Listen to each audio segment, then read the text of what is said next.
하나님의 거룩을 나타내라. 하나님의 거룩을 나타내라 라는 말씀으로 하나님 말씀을 출입하도록 하겠습니다. 우리가 흔히 무리바 물 사건이다 라고 하면 약간 혼동하는 경우가 있어요. 왜냐하면 이 비슷한 사건이 두 번 있잖아요. 그래서 무리바가 첫 번째 있었던가 두 번째 있었던가 하면서 혼동하는데 둘 다 무리바입니다. 왜냐하면 무리바는 지명 이름이 아니고 무리바라는 것 자체는요 다투다라는 얘기예요. 다퉈서 하나님이 그 무리바라는 표현을 썼다는 거예요. 그러니까 무리바라는 이름 자체는요 이스라엘의 죄악상이 드러났음을, 내가 목말라가지고 짜증내고 불평하고 불만 내놓고 하는 부분이 드러났음을 보여줍니다. 그래서 우리가 이 첫 번째 무리바 사건이 어디서 일어나냐면 출애굽기 17장에서 일어납니다. 출애굽기 17장 1절부터 제가 좀 읽어드리면, 출애굽기 17장 1절부터 1절 말씀입니다. 좀 제가 읽어드리겠습니다. 이스라엘 자손의 온 회중이 여호와의 명령대로 신광야에서 떠나 그 노정대로 행하여 르비딤의 장막을 쳤으나, 여기 지금 르비딤입니다. 여기는 르비딤의 장막을 쳤으나 백성이 마실 물이 없는지라. 백성이 모세와 다투어 이르되 우리에게 물을 주어 마시게 하라. 모세가 그들에게 이르되 너희가 어찌하여 나와 다투느냐? 너희가 어찌하여 여호와를 시험하느냐? 거기서 백성이 목이 말라 물을 찾으매 그들이 모세에게 대하여 원망하여 이르되 당신이 어찌하여 우리를 애굽에서 인도하여 내어 우리와 우리 자녀와 우리 가축이 목말라 죽게 하느냐? 모세가 여호와께 부르짖어 이르되 이 백성에게 어떻게 하리이까? 그들이 조금 있으면 내게 돌을 던지겠나이다. 여호와께서 모세에게 이르시되 백성 앞을 지나서 이스라엘 장로들을 데리고 나일강을 치던 내 지팡이를 손에 잡고 가라. 내가 호렙산에 있는 그 반석 위 거기서 내 앞에 서리니 너는 그 반석을 치라. 그곳에서 물이 나오리니 백성이 마시리라. 모세가 이스라엘 장로들의 목전에서 그대로 행하니라. 그가 그곳 이름을 마사 또는 무리바라 불렀으니 이는 이스라엘 자손이 다투었으며 또는 그들이 여호와를 시험하여 이르기를 여호와께서 우리 중에 계신가 안 계신가 하였음이었더라. 아멘. 지금 요 사건의 내용을 보면은요 전반적인 부분은 오늘 민수기에서 읽었던 내용과 너무 흡사합니다.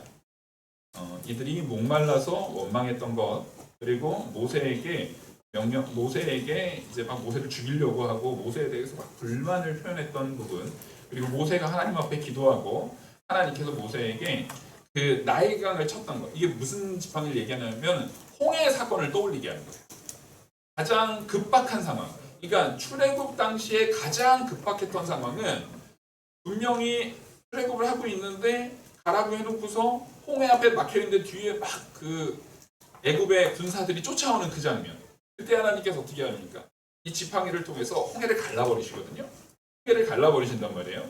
그 장면을 일부러 출애굽기에서도 그 장면을 떠오르도록 그 표현을 쓰고, 지금 오늘 민수기 20장에서도 그것을 떠올리도록 그 표현을 씁니다. 왜냐하면 출애굽 사건, 출애굽에서 사실상 더 이상 세상, 애굽이라는 것은 세상을 상징한다고 했잖아요. 세상의 영향권 안에서 완전히 벗어나는 사건은 홍해 사건 이후예요. 홍해 사건은 뭘 상징하냐면 우리가 죽었다 하는 걸 상징합니다. 우리가 이제 나를 죽이고 하나님의 인도하시는 길을 따라 감을 통해서 누구는 죽은 거예요 이제? 나는 죽은 거예요. 그래서 홍해 사건을 제가 설교 가운데 여러 번 반복해서 말씀드리는 것이, 홍해 사건은 우리가 세례받는 것을 얘기를 합니다. 우리가 세례받는 것을 상징하는 거예요. 그러니까 우리가 세례받을 때 그 세례라는 것은, 내가 이제 하나님께서 적수 세례도 하지만 뭐 침례기 같은 경우는 침례를 하잖아요. 물에 잠기잖아요. 적수 세례도 찍어서 어디다 올립니까? 머리 위에 올린단 말이에요. 이게 물 아래 잠겼다라는 걸 상징적으로 보여주는 거예요. 그래서 침례든 적수든 그것 자체는 큰 의미가 없지만 여기에서 우리가 분명히 알아야 되는 것은 상징적으로 우리가 물에 잠겼다라는 겁니다. 물에 잠기면 그게 뭘 상징하는 거예요? 죽음을 상징해요. 우리가 하나님 앞에 죽은 자예요. 근데 하나님께서 그 홍해를 건너게 하시고 그 죽음, 영적 죽음, 이 세상은 하나님의 은혜가 없기 때문에 사망이에요. 그 사망인 애굽에서부터 우리가 그 죽음을 건너서 이제 예수 그리스도를 믿는 하나님의 인도하심 아래서 참된 생명을 얻었다라는 겁니다. 그래서 우리의 생명을 얻는 과정에서는 내가 나의 육체의 부패성이 죽고 새 생명을 얻은 것, 새 창조를 얻은 것에 대한 부분을 인식해야 되거든요.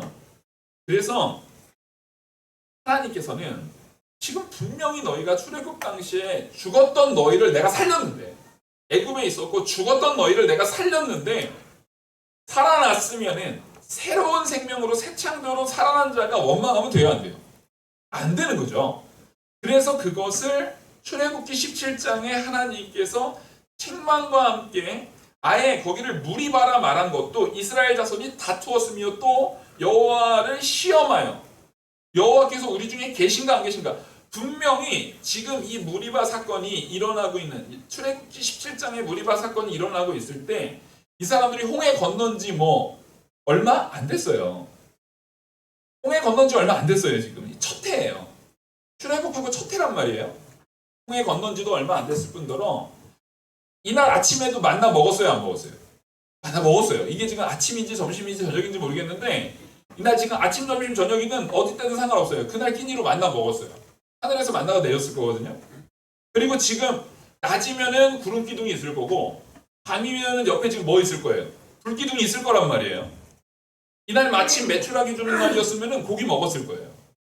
지금 하나님께서 이들을 인도하고 역사하는 과정을 눈으로 보고 있는 상태입니다. 분명히 눈으로 보고 있고 하나님의 인도가 있는 상태를 체험하고 경험하고 있어요. 그래서 우리가 가끔 그런 얘기를 합니다. 내도 하나님이 뭔가 체험하게 해주면, 무언가 신비로운 체험을 하게 해주고 무언가 신비로운 경험을 하게 해주면 나도 믿음 좋아지지. 나도 바울처럼 다메섹 도상에서 막 음성 들려가지고 막 이런 거 하면 나도 믿음 좋아지지. 좋아져요? 안 좋아져요, 여러분. 상관없어요. 믿음은 하나님께서 믿음을 선물로 주셔서 믿음이 온전한 사람은요, 말씀만 들어도 믿습니다. 믿음이 주어지는 부분은요, 체험이나 이런 현상이나 이런 거에 의해서 좌지우지 되는 것이 아님을 보여줘요. 왜냐하면 지금 이스라엘 백성들은 눈앞에 하나님의 역사적 체험, 대낮인데 불기둥이 서 있다고 생각해 보세요. 구름기둥이 대낮에 구름기둥이 서서 우리를 보호하고 있고 밤에 불기둥이 서 있고 그것을 지금 바로 보고 만나도 먹었고 이런 상황인데도 뭐가 없으니까요? 물이 없다. 우리는 지금 자신을 돌아봐야 됩니다. 내가 계속 없는 결핍에만 모든 초점을 두고 있지 않은가. 우리가 가정 안에서 이제 명절이잖아요. 명절이면 가족들이 모일 거예요. 가족들이 함께 할 거예요. 그러면 이 가족이 있음을 통해서 기쁨이 있단 말이에요. 내 자녀가 있음을 통해서 얻어지는 기쁨, 우리 부모님이 계심을 통해서 얻어지는 기쁨, 정말 내 남편이, 내 아내가 있음을 통해서 얻어지는 기쁨이 있는데 우리는 그 사람을 통해서 얻어지는 충분한 은혜가 있거든요. 남편을 통해서 내 삶이 풍족해지는 부분이 있을 거예요. 아내를 통해서 내 삶이 풍요로워지는 부분이 있을 거고요. 부모를 통해서, 자녀를 통해서 그런 것들이 있는데 우리는 그거는 정말 나쁜 말이거든요. 그건 당연한 거고 세상에 당연한 게 어디 있어요? 세상에 당연한 게 어디 있어요? 남편의 섬김이 당연한 겁니까? 아내의 섬김이 당연한 겁니까? 부모가 자녀를 섬겨주는 그 섬김이 당연한 겁니까? 자녀가 잘 자라가지고 참 철든 자녀가 부모를 잘 섬기는 게 당연한 겁니까? 아니에요, 여러분. 그거 당연하지 않아요. 그렇지 않은 사람들을 봐야죠. 근데 우리는 나한테 해주는, 제공되는 것에 대해서는 그건 당연한 거고, 그리고 뭘 봐요? 안 하는 거, 잘 못하는 거, 다른 다 잘하는 건 다 까먹고, 왜 화장실 갔으면 그거 내려야지. 본인이 내리면 돼. 그것도 아니고 자꾸만 그런 거에 우리는 초점이 맞춰져 있어요. 엉뚱한 거에, 엉뚱한 거에 화를 내요. 엉뚱한 거에 불만을 표출하고 엉뚱한 거에 분노가 나요. 사실 그거 충분히 이해하고 넘어갈 수 있는, 정말 분노 안 하고 그냥 우리가 흔히 성경에서 표현한 것처럼 남의 허물을 뭐 하라고요? 덮어야 되잖아요. 함이 자기 아버지 노아의 허물을 덮지 않아서 저주를 받은 것을 우리가 어렸을 때부터 주일학교에서 많이 가르쳐요. 그러니까 우리가 남의 허물을 덮는 것은 그냥 내가 인격적으로 좋아서가 아니라 그게 누구 명령인 거예요? 하나님 명령이거든요, 여러분. 우리는 그런 인식을 가지고 상대방을 대할 때, 혹 내가 내 아내를 대할 때 하나님의 명령에 합당하지 않도록 대하는 부분이 없는가? 그걸 자꾸 돌이켜봐야 돼요. 제가 요즘에 이 회개하는 요소가 있어요. 제가 봐도 제가 아내를 대할 때 옛날에 좀 덜 그랬던 것 같은데 이 나이가 40 중반 넘어가니까 여성 호르몬이 많이 나와서 그런가 자꾸 깐족깐족거려요. 제가 막 짜증나게끔. 제가 지금 깐족되는 대상이 저희 집사람이랑 저희 딸한테 유난히 제가 많이 막 그러거든요. 근데 옛날에는 안 그랬어요. 자꾸만 그런 마음이 드는데 그게 뭐 어쩌다가 한번 그런 건 모르겠는데 제가 봐도 아이고 좀 너무했는데 그게 뭐냐면 제 기분에 따라서 그렇게 행동하는 거예요. 제 기분에 따라서 그런 모습을 보이는 거예요. 근데 이게 혹시 상대방으로 하여금 기분 나쁘게 하는 건 아닌가? 상대방으로 하여금 오히려 그것 때문에 화가 나게 만드는 건 아닌가? 그런 부분을 고민해야 됩니까? 안 해야 됩니까? 고민해야 됩니다. 고민해야 됩니다. 마음으로는 아니 좋아서 그러지. 내가 사랑하니까 그러지. 내가 그냥 관심 받으려고 그러지. 그건 제 마음인 거고요. 관심 받으려면 더 예의 있고 좋은 방법으로도 할 수 있는데 오늘 이 말 했으니까 앞으로는 예의 있고 좋은 방법으로 제가 관심을 받으려고 해야 될 거예요. 근데 자꾸만 누구 기분에 따라서 하려고 해요? 지금 순간에 지금 이 순간에 내 기분에 따라서 거기에 관심 받으려고 그러고 지금 이 순간에 내 기분 따라서 거기에 무언가를 얻어내려고 해요. 지금 이스라엘 백성들이 분명히 하나님께서 주신 은혜가 눈앞에 펼쳐지고 있잖아요. 지금 실시간으로 펼쳐지고 있거든요. 근데 거기에서 딱 뭐만 찾아요? 없는 거. 눈에 안 보이는 거. 분명히 좋은 사람이에요. 좋은 부모님이고 좋은 요소가 많은 자녀고 좋은 요소가 많은 남편이고 좋은 요소가 많은 아내인데 우리는 기가 막히게 안 좋은 걸 결국 찾아내요. 그걸 잡아내요. 놀라운 능력이에요. 어디 배우지도 않았는데 그건 기가 막히게 잘해요 우리가. 그러면 지금 우리는요 내 마음이 하나님 보시기에 정말 하나님 뜻 안에서 거룩한 모습으로 하나님이 주신 은혜 안에 만족하면서 살고 있는가를 봐야 됩니다. 여러분 하나님께서 내게 가장 좋은 것으로 채워주시는 줄 믿으시기 바랍니다. 그건 믿음이에요. 근데 사람이 정말 못하는 게 있죠. 만족하지 못하는 거. 그래서 고대의 우화라든가 무슨 많은 스토리들을 보면은요 사람을 표현할 때 절대 채울 수 없는 것이 뭐라고요? 사람의 욕심. 그거는 전 세계 어느 나라 우화, 어느 나라의 동화, 어느 나라의 스토리를 보더라도 희한하게 저기 아프리카 부족이 됐든 인디안이 됐든 어느 나라든 다 있어요? 없어요? 다 있어요. 그게 우리의 본성이라. 그래서 하나님께서는 그 죄된 본성을 뭐 하시려고요? 죽이시고 이제는 예수 그리스도의 은혜 안에서 새 생명으로 부활된 우리는 그러면 따라했습니다. 새 생명을 얻은 자다. 그러면 이제 새 생명이에요. 그걸 지금 뭘로 표현한 겁니까? 홍해. 지금 아론에게 오늘 본문으로 따지면은 이 회중이 원망을 하니까 지금 여호와께서 지금 4절 보시면 너희가 어찌하여 여호와의 회중을 6절 보시겠습니다. 모세와 아론이 회중 앞을 떠나 회막문에 이르러 엎드리매 여호와의 영광이 그들에게 나타나며 여호와께서 모세에게 말씀하여 이르시되 지팡이를 가지고 내 형 아론과 함께 회중을 모으고 그들의 목전에서 너희는 반석에서 명하여 물을 내라 하라. 여기서 그 지팡이가 바로 뭡니까? 아까 우리가 17장, 출애굽기 17장에서 봤던 것처럼 뭐한 지팡이요? 그 홍해를 갈랐던. 그러니까 하나님의 역사가 앞에 17장, 출애굽기 17장에서 있었던 역사가 지금 동일하게 어디서 일어나고 있어요? 민수기 20장에서 나타나고 있어요. 그럼 이 연도 차이가 얼마큼 나냐면요. 출애굽기 17장은 이제 막 광야 나온 그 첫 해예요. 그리고 오늘은 뭡니까? 그 첫째 달이라고만 나와 있는데 이게 몇 년도인지 안 나오잖아요. 근데 우리가 이 날짜를 추정해 볼 수 있는 게 뭐냐면 지금 여기에서 누가 죽었어요? 1절에? 미리암이 죽었어요. 그리고 이 다음에 이제 아론이 20장 22절에 아론이 죽습니다.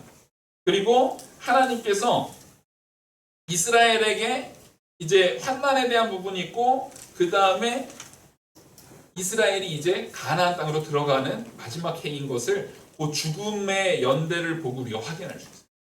그러니까 지금 이게 언제냐면 40년째 되는 거예요. 그러니까 이 내년 다음 해면 어디 들어갑니까? 가나안 땅에 들어갑니다. 다음 해에 가나안 땅 들어가는 거예요. 40년 광야 생활이 이제 막바지예요. 그러면 지금 이 사람들이 40년 동안, 그러니까 39년이라고 볼 수 있겠죠. 예를 들어서 39년 동안 누구의 인도와 누구의 보호하심과 누구의 역사하심을 직접 봤습니까? 하나님의 역사하심을 직접 봤어요. 하나님의 인도를 직접 봤어요. 하나님이 죄악 가운데 있을 때는 멸하시는 하나님. 하지만 믿음 안에 온전히 설 때에는 보호하시고 복주시고 역사하시는 하나님.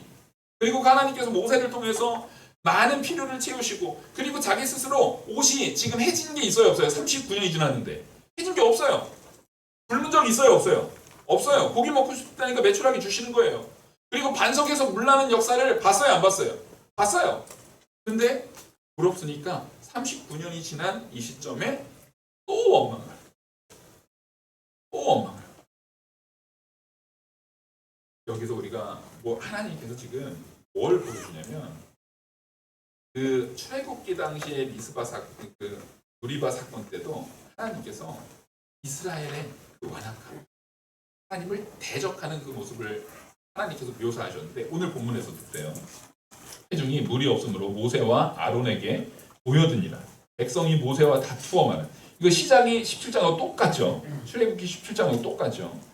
다투어 말하여 이르되 우리 형제들이 여호와 앞에서 죽을 때에 우리도 죽었더라면 좋았을 뻔하였다.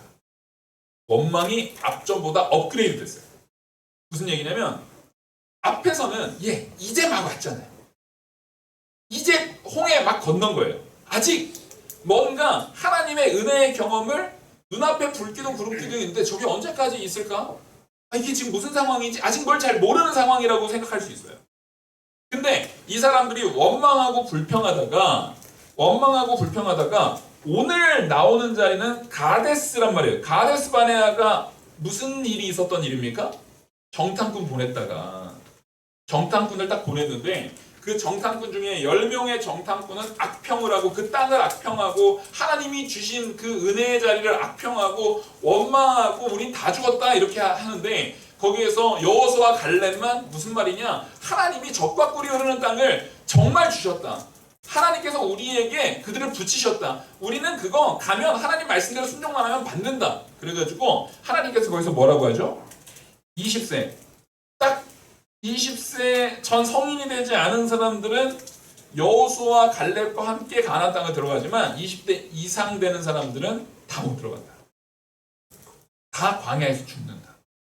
지금 그 기준을 따지면은 오늘 이 본문에서 지금 원망하는 사람의 부류를 봐야 돼요. 원망하는 사람의 부류를 봐야 되는데 우리가 뭐든지 유추하려면은요 그 본문을 가지고 유추를 해야 됩니다.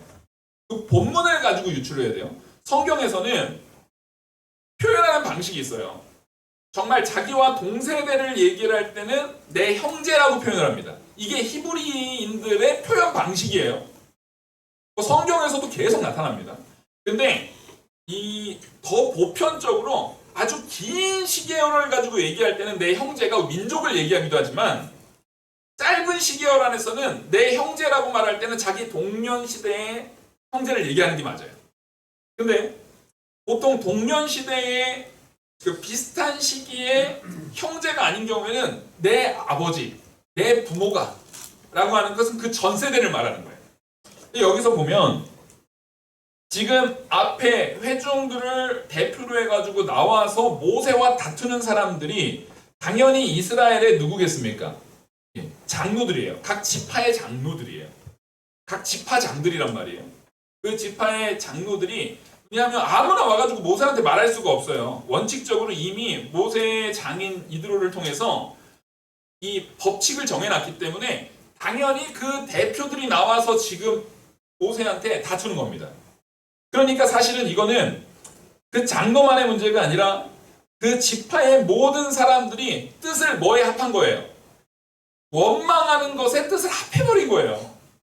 원망하는 데다 뜻을 합해버린 거라고요. 그래서 이 사람들이 우리 형제들이 여호와 앞에서 죽을 때 우리도 죽었더라면 좋았을 뻔하였도다. 그러니까 장로가 나왔을 거기 때문에 그 장로는 당연히 나이가 제일 많은, 대부분의 이제 마지막 출애굽하고 마지막 가나안 땅 들어가기 직전이기 때문에 여기에서 살아있는 사람들은 대부분의 못 들어가겠다라고 말했던 사람들은 이미 죽었을 거예요. 근데 못 들어가겠다라고 말하는 나이 중에서 물론 40년이 지났지만 그때 당시에 20대도 있을 거고 그때 당시에 30대도 있을 거 아니에요. 그 사람들은 아직까지 살아있을 가능성이 높아요. 그 나이가 있는, 지금 나이가 있는 그 장로들이 나와서 우리 앞에서 뭐 했던 사람들? 죽었던 사람하고 우리가 그때 같이 죽었으면 차라리 나을 뻔했다. 이 말이 얼마나 폐역한 말이냐면요. 그 앞에 세대가 어떻게 죽었는데요? 뭐 하다 죽었어요? 하나님 원망하고 하나님 멸시하고 하나님 무시하고 하나님 말씀 불순종하다가 죽은 거예요. 그러니까 이 말은 뭐냐면 하나님 우리한테 필요 없어. 그냥 우리도 그때 하나님한테 들이받고 그냥 죽어버리는 건데. 얼마나 폐역한 말이에요. 지금 이 말을 누가 주도했겠어요? 당연히 지도자가 주도했겠습니까? 이때 한 20살, 19살 애들이 주도했겠습니까? 당연히 부모 세대가 주도를 하는 거예요. 여러분, 그래서 부모 세대의 신앙은요 굉장히 중요합니다. 우리의 신앙관이 어떻냐가요 우리 자녀의 미래를 결정해요. 여러분, 이제 명절입니다. 좀 가정 안으로 여러분 파송된다라고 생각하셔야 돼요.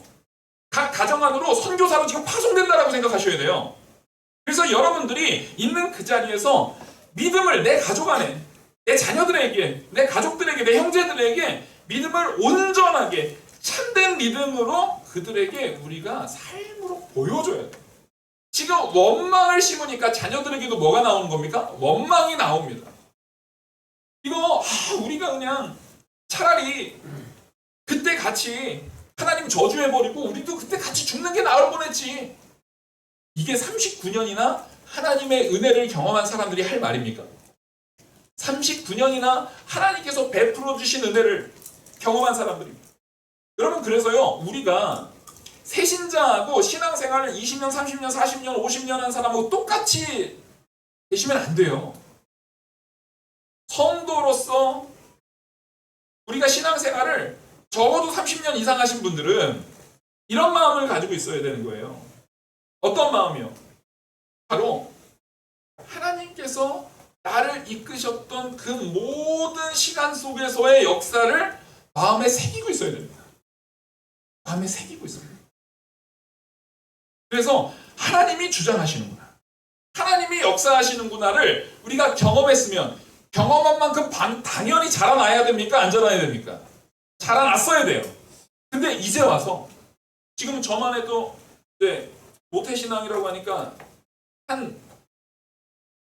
하나님의 말을 내 입으로 말하고 인지하던 시점을 한 5살 정도로 보더라도 지금 한 40년이 넘은 거예요. 46이니까 한 40년 넘은 거예요. 근데 이제 와서 옛날이 좋았는데, 옛날엔 내가 좀 나았었는데, 그러면 지금까지의 신앙생활 헛거한 거예요. 여러분, 우리의 신앙생활이라는 것은 누구와 동행하는 길이라고요? 하나님과 동행하는 길이에요. 그러면 제자리 걸음일 수가 없어요. 하나님과 동행하는 길에서 제자리 걸음일 수가 없어요. 그래서 먼저 믿은 자는 먼저 믿은 자로서의 인격적인 가치, 신앙적 가치를 온전히 세워서 다른 사람들에게 모범이 되는 모습을 반드시 보여야 합니다. 반드시 보여요. 먼저 믿은 자가 새신자라 쟤네들 왜 저래가 아니라 오히려 먼저 믿은 자가 그 변화된 모습으로 그들에게 모범이 될 수 있는 모습이 보여야 되는 거예요. 근데 지금 이 사람들이 오히려 그 지도자들로서 그 각 지파의 지도자들로서 나와가지고 그 각 지파의 어린애들까지 다 지금 끌고 오는 거예요. 지금 이게 하나님 앞에 오히려 대적하는, 하나님 앞에 오히려 진짜 들이받고 있는 그런 악한 모습을 본으로 보이고 있어요. 본이 됩니까? 최악의 모습. 그것도 지금 이 나온 사람들은 앞에서 반석 사건, 아니 자기들이 하면서도 39년 전에 그 반석 사건이 그냥 기억에 지워질 만한 사건이 아니잖아요. 분명히 자기들이 말하면서도 그 반석 사건을 떠올리면서 당연히 유추가 되겠어요, 안 되겠어요? 당연히 되죠. 근데 변화된 게 그들의 인도 가운데 누구도 동조하는 겁니까? 젊은 세대도 동조하는 겁니다. 인원으로 보면은요, 젊은 세대가 더 많았을 거예요. 왜냐면 내년이면 어차피 여기에서 이 원망해가지고 앞선 이 나이가 많은 세대는요, 올해 안에 다 죽을 거예요. 지금 이제 내년에 가나안 들어갈 때는 아무도 못 들어가요. 다 죽을 거예요. 여호수아 갈렙 빼고는 다 죽을 거란 말이에요. 근데 그들이 죽는 순간까지 자기 자녀들을 뭘로 내몰고 있는 거예요? 불순종으로 내몰고 있는 거예요. 불순종으로 내몰고. 그리고 그 자녀 세대는 그럴듯하거든요. 그러니까 거기에 같이 동조해요. 오히려 그 자녀 세대들의 그 뜨거운 불순종의 동조가 더 컸을지도 몰라요. 오히려 그런 상황이라 할지라도 그렇지 않다. 그것은 잘못됐다. 하나님의 말씀대로 해야 된다라고 선언했어야 되는 겁니다. 나이와 상관없이. 여호수아 갈렙이 가데스 바네아에서 정탐꾼 보냈을 때 무슨 소리냐, 하나님의 말씀으로 우리는 분명히 들어가서 승리할 수 있다라고 말할 때 여호수아 갈렙이 늙었었습니까? 아니야, 젊은 녀석했고 거기에서 힘있게 그 지파를 대표하는 젊은 사람들로 속해 있었어요. 그때도 여호수아 갈렙은 오히려 하나님의 편. 우리는 그걸 분명히 알아요. 그리고 이들이 뭘 얘기하냐면, 우리가 지금 광야로 인도해서 우리까지 다 죽게 하고 짐승까지 다 죽게 하고 너희가 그럴 거냐라고 말하면서 지금 뭐라고 하냐면 5절에 너희가 어찌하여 우리를 애굽에서 나오게 하여, 자, 너희가 어찌하여 우리를 애굽에서 나오게 하여 라고 말할 때 여기에서 너희에는 누가 포함되는 거예요? 하나님을 포함시키고 있는 거예요. 지금 단지 모세에게 원망하는 것 같지만 사실 모세에게 명령해가지고 이스라엘을 출애굽시킨 게 누구라는 걸 다 알아요? 하나님이시라는 걸 다 알아요. 불기둥 구름기둥을 모세가 만들었습니까? 만나를 모세가 내리게 해요? 아니란 말이에요. 하나님의 역사인 걸 이들도 알고 있으면서 우리를 여기로 니네가 인도해서 하라고 할 때 니네, 너희들이라고 말할 때는 하나님까지 포함하고 있어요. 그러니까 이게 패역이라는 거예요. 그렇게 우리를 인도해서 애굽에서 나와서 이 나쁜 곳, 이게 지금 마침 장소도 가데스 바네아인데 그 가데스 바네아에서 정탐꾼, 악평을 했던 10명의 정탐꾼, 그들 그 자리에서 직접 해서 하나님이 다 죽이셨거든요. 그들과 똑같은 악평을 합니다. 그들과 똑같은 원망을 합니다. 이 나쁜 곳으로 우리를 인도해가지고 우리가 파종할 곳이 없고 무화과도 없고 포도도 없고 석류도 없고 마실 물도 없도다. 지금 말하는 게 파종? 거기 광야에서 왜 파종을 해요? 신광야에서 왜 파종을 합니까? 내년이면 어디 들어가요? 가나안 땅에 들어가야 되는 거예요. 그러니까 사실은 이건 하나마나한 원망이에요. 하나마나한 원망을 하고 있을 뿐더러 여기서 그러면 그 사람들이 무화과 얘기하고 포도 얘기하고 석류 얘기를 해요. 이게 얼마나 의미가 있냐면요. 무화과, 포도, 석류를 그러면 이 이스라엘 백성들이 애굽에 있을 때 자주 먹던 걸까요? 아니에요, 여러분. 이스라엘 백성들은 애굽에 있을 때 고센 땅에 있었고 그 사람들은 애굽에 있을 때 신분이 뭐였습니까? 노예였습니다, 노예. 그들이 자주 먹던 게 아니에요. 포도, 석류, 무화과가 그들이 자주 먹던 게 아니에요. 그는 노예 신분이었단 말이에요. 거기에서 사실 그렇게 좋았어요? 좋지 않았어요. 하나님이 왜 건져주냐면 거기들이 그 사람들이 너무 고통왔고 너무 고통스러웠기 때문에 하나님 앞에 부르짖었단 말이에요. 그리고 여기서 말하는 이 포도, 무화과, 석류는요, 사실상 이 애굽의 이 중위 이상 되는 말 그대로 지배자 계층, 그들이 주로 먹던 과일들입니다. 그러니까 노예들은 어쩌다가 자기 주인이 던져준 부스러기를 먹었을진 몰라도 주로 먹던 게 아니었어요. 근데 사람들은 언제나 과거를 뭐 합니까? 미화합니다. 옛날에 아니에요. 여러분 옛날에 그렇게 좋지 않았다니까요. 그러니까 예를 들어서 정말 막 한 40년대생 이런 분들이 옛날에 개울가에서 너무 좋았는데 그때 뭐 개구리도 잡고 개구리 잡아서 먹고 막 그런 얘기를 막 미화해서 얘기하는데 그때 정말 먹을 게 없어. 보릿고기여가지고 개구리 메뚜기 잡아다가 드신 거잖아요. 그때가 진짜 행복한 시기였나요? 보릿고기였다. 정말 먹을 게 없어서 풀뿌리까지 캐가지고 캐먹었어야 되는 시대예요. 전혀 좋았던 시대가 아닌데 우리는 그 시대에 다시 돌아가라면은요 못 살아요. 근데 그 시대에 특정 어떤 기억, 그것도 왜곡되어 있는 기억으로 그걸 되게 미화시킨단 말이에요. 그때는 이게 좋아요. 근데 그 기억들은 사실은 지금 현재 하나님께서 주신 은혜를 뭐 하기 때문에? 만족하지 못하기 때문에. 그러니까 의도 자체가 선한 의도입니까? 악한 의도입니까? 악한 의도예요. 지금 주신 하나님의 은혜에 불만족스러움을 표현하는 악한 의도로 과거를 자꾸 미화시켜요. 성도는 그래서 항상 언제 가장 만족해야 되냐면 지금을. 우리는 직선적 세계관으로서 지금 이 순간에 하나님께서 내게 가장 값진 것으로 가장 좋은 것으로 채워주신 줄 믿으셔야 돼요. 그러면 우리는 그런 질문을 해요. 목사님 내가 몸이 늙어서 옛날같이 쌩쌩하던 때가 아니고 지금 몸이 늙어가지고 기억도 잘 안 나고 무릎도 아프고 이렇게 아픈데요. 뭐가 상관이 있어요. 여러분 우리 어렸을 때 감기 걸리면은 무릎 안 쑤셔요? 몸살 감기 걸리면은 무릎 쑤시고 막 온몸 쑤시고 그러잖아요. 근데 그거 지나가요 안 지나가요? 한 이틀 지나가고 그때는 약도 안 먹고 그냥 며칠 자고 일어나면 쌩쌩해져서 언제 쑤셨냐는 듯이 막 방방 날아다녀요. 그럼 지금 잠깐 그 기간이에요. 잠깐 지나가는 기간이에요. 지금 몸이 늙어 있는 거예요. 영원한 천국 가면은요. 부활체의 몸으로 널러댕기실 거예요. 그냥 요즘 그냥 표현으로 내가 옛날에 널러댕겨서 그런 널러댕긴 거 말고 진짜 날라댕기실 거예요. 시공간을 막 초월하실 것이고. 부활체를 예수님이 보여줬잖아요. 우리 실제 그 몸을 입을 거거든요. 그러니까 그 믿음을 가지셔야 되는 거예요. 그 믿음을 가지고 우리는 바라봐야 되는데 자꾸만 현재에 뭐하지 못하니까, 현재에 만족하지 못하니까. 다시 말씀드리지만 이 이스라엘 백성들은 눈앞에 불기둥, 구름기둥을 보고 있어요. 눈앞에 만나를 지금 항아리에 지금 담아놓고 오늘 거둔 만나 지금 먹고 있단 말이에요. 먹으면서 부럽다라고 원망하는 거예요. 이게 얼마나 미련한 모습인지.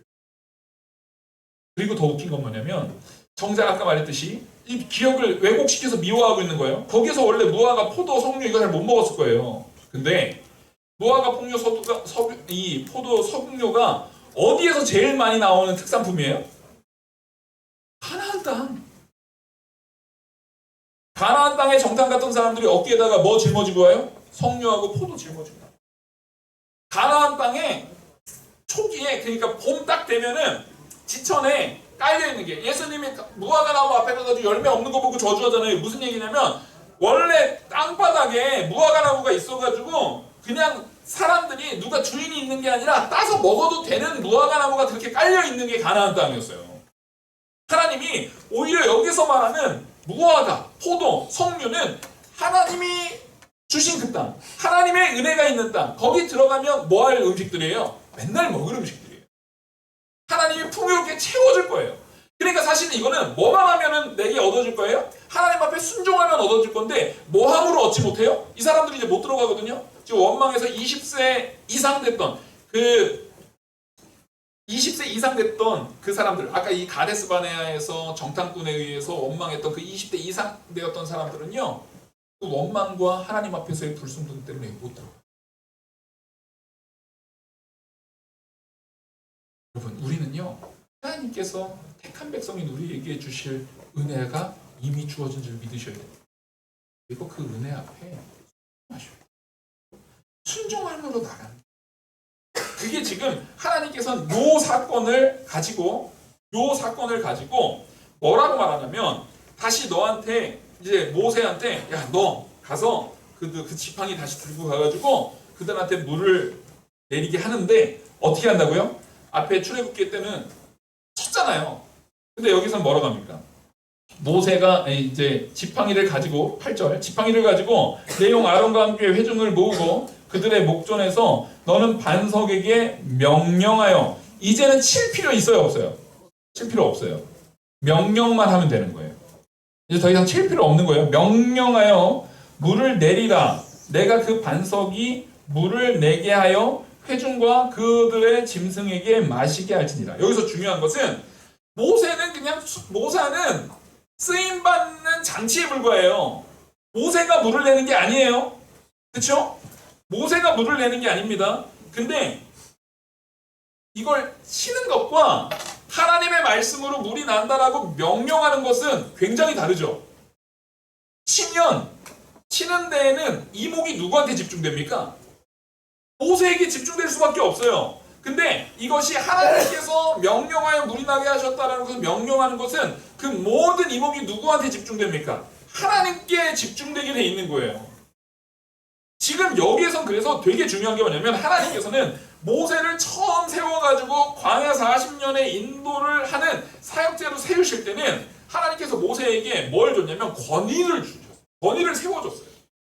모세의 권위를 세워줌을 통해서 하나님의 역사가 모세를 통해서 그 연약한 백성들이 이끌림 받도록 하나님께서 권위를 세워줬는데 하나님께서 세워준 권위를 누가 내리실 수 있는 거예요? 하나님이 이제는 걷어가실 수 있는 거예요. 모든 영광이 우리한테 주어진 것이 아니라 하나님이 세우시기도 하시고 하나님이 낮추시기도 하시는 거예요. 낮출 때 우리가 그거 서운해하면 됩니까? 안 됩니까? 안 됩니다. 여러분 우리 젊었을 때 예뻤잖아요. 젊었을 때 막 피부도 좋고 그 지금 내가 이제 나이가 좀 들었다고 이거 가지고 불평불만하면 돼요? 안 돼요? 안 돼요. 화장품으로 뭘 자꾸 살리시려고 해요. 거기다 뭘 그렇게 해가지고 원래 젊었을 때는 화장 안 해도 예쁘잖아요. 네? 근데 나이가 들면은 그것은 하나님께서 주시는 원리 안에서 우리가 늙어지는 거예요. 그러면 진짜로 본질을 찾아야 되는 것은 거기에서 가치를 찾는 것이 아니라 무엇으로 가치를 찾아야 되는 거예요? 하나님께서 주실 영원한 가치. 아니, 말씀 앞에서의 순종. 우리가 자녀를 낳고 자녀가 자라면 자랄수록 나는 늙어질 거예요. 분명합니다.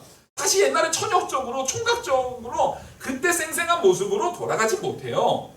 하지만 이후에 하나님께서 우리에게 주실 영광이 더 크다는 것을 믿고 순종해 나가는 거예요. 모세도 지금 하나님께서 앞에 출애굽 당시에는 출애굽 초기 첫 해에는 출애굽기 17장에서는 치라고 했지만 지금 이 순간에는 뭐 하라고 했으면 명령하라고 했으면 그 명령하라는 대로 순종했어야 되는 거예요. 근데 지금 모세가 어떻게 합니까? 모세가 그 명령대로 여호와 앞에서 지팡이를 잡았어요. 잡는 데까지도 순종했어요.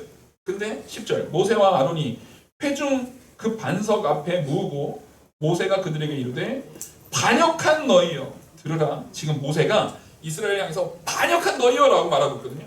근데 이게 뒤에 얼마나 웃기냐면 하나님이 그 반역자에 누구도 포함시켜요? 모세도 포함시켜요. 보셔야 돼요.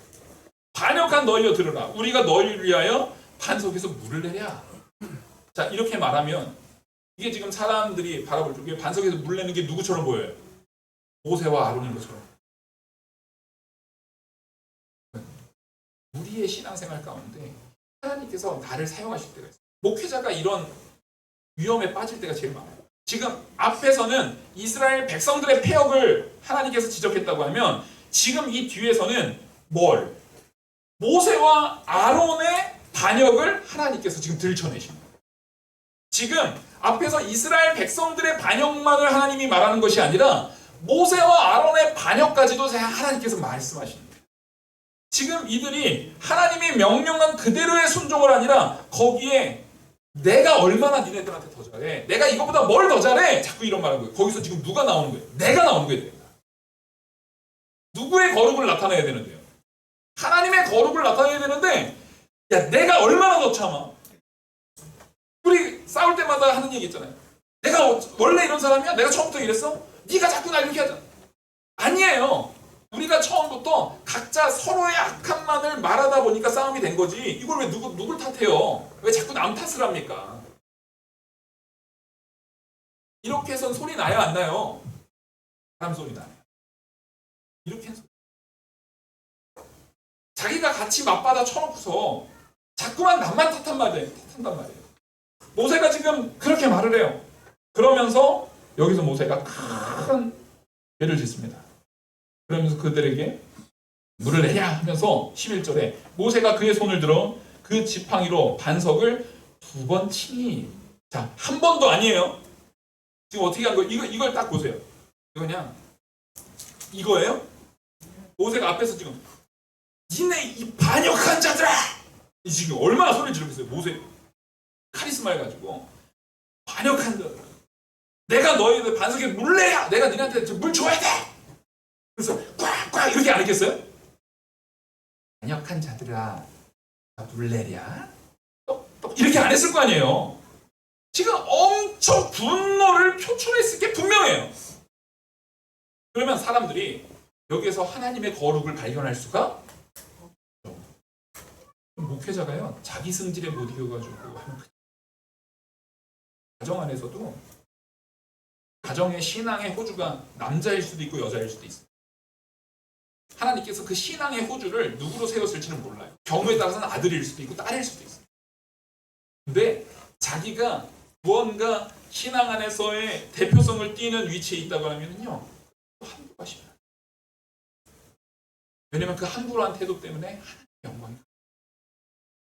근데 우리가 하나님 앞에 거룩을, 하나님 앞에 겸손을 온전히 이루잖아요. 그러면 그 행동 때문에 하나님께서 그 가정을, 그 교회를, 그 사회를 변화시켜. 그래서 지금 이걸 꽝꽝 한 거예요.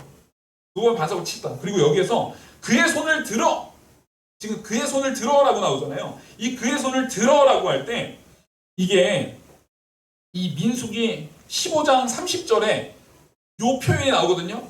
같은 원어인데 이 같은 어구를 사용하고 있는데, 민수기 15장 30절에서는 그의 손을 들어 요 같은 어구를 뭐라고 번역하고 있냐면 고의로라고 번역하고 있어요. 같은 어구예요. 같은 어구인데 민수기 15장 30절에서는요, 요 너의 손을 들어 이 어구를요 고의로라고 번역을 해요. 무슨 얘기입니까? 이거 지금 이 모세가 승질난 거를 분명히 하나님께서 명령한 것은, 명하라는 것을 까먹어서 한 거예요? 까먹어서 한 게 아니에요. 자기 승질에 못 이겨서 고의로 친 거예요. 고의로 쳐버린 거예요. 하나님께서 그것을 책망하십니다. 12절에 여호와께서 모세와 아론에게 이르시되 너희가 나를 믿지 아니하고, 자, 지금 뭐라고 해요? 하나님을 믿지 않다. 이게 니네 지옥 간다 이 얘기 아니에요. 그런 믿음이 아니라 왜 마지막까지 내가 역사하는 그 말대로 너희가 믿지 못하였느냐를 책망하는 거예요. 이게 지금 구원 문제, 모세와 아론이 이 억이 나왔으니까 구원 못 받는 거 아니에요? 이렇게 생각하시면 안 돼요. 그런 표현이 아닙니다. 왜 너희가 나를 믿지 못하고, 나를 믿지 아니하고 이스라엘 자손 목전에서 내 거룩함을 나타내지 아니한 고로 너희는 이 회중을 내가 그들에게 준 땅으로 인도하여 드리지 못하리라 하시니, 이스라엘 자손이 여호와와 다투었으므로 이를 무리바무리라. 이게 무리바라는 것이 다툼이다라는 표현이거든요. 아니라 여호와께서 그들 중에 그 거룩함을 나타내셨더라. 그래서 하나님께서는요, 이스라엘 백성도 책망하고 모세와 아론도 책망함을 통해서 누구의 거룩을 드러내신 거예요? 하나님의 거룩하심을 드러낸 거예요. 오늘 이 말씀 중에서 우리는 뭘 해야 되냐면, 여러분 따라하세요. 나의 삶을 통해서 하나님의 거룩만 드러내자. 사람이 서면 안 돼요. 하나님의 거룩을 나타내는 성도가 돼야지 내가 서면 안 돼요. 하나님의 거룩하심 앞에서 자기 자랑과 자기 영광이 나타나게 되면요, 그거는 다 망가지는 거예요. 그건 다 망가지는 거예요. 목회자가, 제가 전에도 금요기도회 때도 설교를 하고 요즘 새벽에도 제가 이 말씀 보면서 두려운 것이 뭐냐면, 목회자가 목회를 잘하다가도 하나님께서 하나님 앞에 충성하는 목회를 할 때 하나님이 복을 주시거든요. 그러다 보면 자꾸만 내가 와가지고 이것도 좋아진 거, 저것도 좋아진 거, 이것도 한 거 같고 저것도 한 거 같고, 자꾸만 나를 통해서 잘 되어진 것들이 보여요. 근데 사실 그거 다 누가 한 거예요? 하나님이 하신 거예요. 하나님이 하신 거예요. 그래서 하나님께서는요, 아주 모세보다 더 뛰어난 지도자가 어디 있습니까? 모세만한 지도자 성경에 없어요. 근데 하나님이 모세를 세우기도 했지만 모세가 어느 때도 있어야 되는 겁니까? 모세가 이제 그만 내려와야 되는데, 모세가 그만 낮아져야 되는데, 그만 은퇴해야 되는 때가 있어요. 그만 하나님께서 나한테 가라고 했을 때는 갔지만 하나님께서 서라고 했을 때는 서야 되는 때가 있단 말이에요. 우리는 나의 영광을 드러내려고, 나의 자랑을 드러내려고, 내가 이것도 했고, 야 내가 왕년에 이것도 해냈고, 내가 교회에서 이것도 했고 저것도 했고 저것도 했어가 아니라 하나님이 하셨음을 고백하는 자, 하나님이 영광이 드러나는 자. 그래서 이 무리바의 물의 사건과 같이 하나님과 다툼이 있는 것이 아니라 하나님께 영광 돌리는 저와 우리 모든 성도님들에게 간절히 축원합니다. 기도하시겠습니다. 은혜와 사랑이 무한하신 하나님 아버지, 이 진리의 말씀이 우리 안에 새겨져서 오직 하나님께만 영광 돌리는, 하나님으로 즐거워하는 하나님의 종된 백성, 하나님의 거룩한 종으로서 우리가 살아가게 하여 주시옵소서. 모든 말씀 살아계시는 주 예수 그리스도의 이름으로 올려옵나이다. 아멘.